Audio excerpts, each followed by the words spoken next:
Alright, welcome back. In the previous part, we imported multiple animations from Mixamo, idle, walk, and jump, and set them up inside Godot.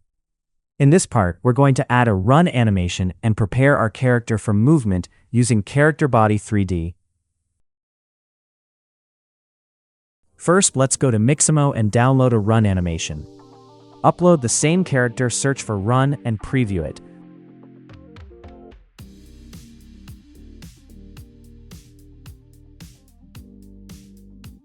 Once you're happy, download it as FBX, without skin, and keep the same FPS as before. Now back in Godot, open the imported animation.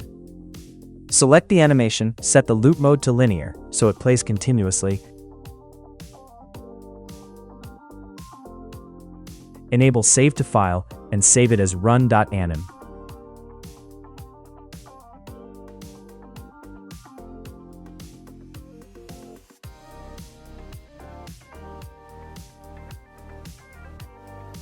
Next, select the AnimationPlayer node. Click on the animation panel, then choose Manage Animations. We'll add our new run.anim into the new lib library. Great, now we have 4 animations ready: idle, walk, run, and jump.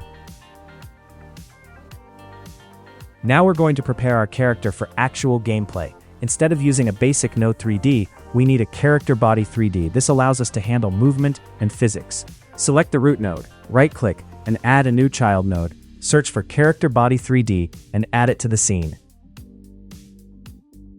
Now expand your character node. Copy all of its children, including the mesh, skeleton, and AnimationPlayer, and paste them into the CharacterBody3D node.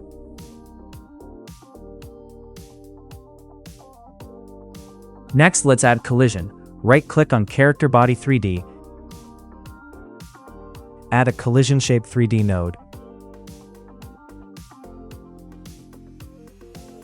Set its shape to capsule shape 3D. Adjust the capsule so it properly fits your character. This is important so the character can collide correctly with the ground layer. Now let's prepare for animation blending.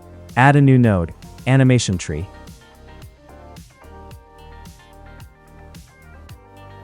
Assign the AnimationPlayer to it. Then set the tree root to animation node state machine. We'll use this in the next part to control transitions like idle, walk, run, and jump. And that's it for this part. We've successfully set up CharacterBody3D and prepared everything for animation logic. In the next tutorial, we'll add a ground, a camera, and start implementing movement and jumping using the keyboard.